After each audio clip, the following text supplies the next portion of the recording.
This is how to size your Gel-X nail tips. I'm using the Apres Natural Almond Medium with half sizes. I'll put a link to this in the description.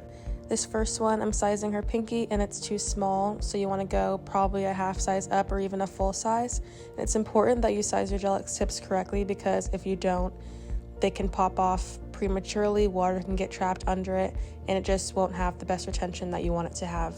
You really want to focus on making sure the nail tip fits sidewall to sidewall. It should just be a perfect fit, just like this one. If it's not, and if the cuticle is just a different shape than the nail tip, you can actually use a file to kind of just shape up the cuticle area so that it can slide onto the nail tip smoothly.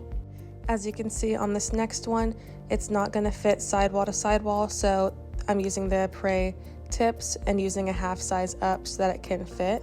And if your nail tip doesn't fit, and even if it's too big, that can cause lifting as well, because the product is going to get on your skin and you just want it to be on the nail. My client's nail bed is on the flatter side, so I'm using a natural Gel-X nail tip, but if her nail beds were curved, I would use a curved Gel-X tip.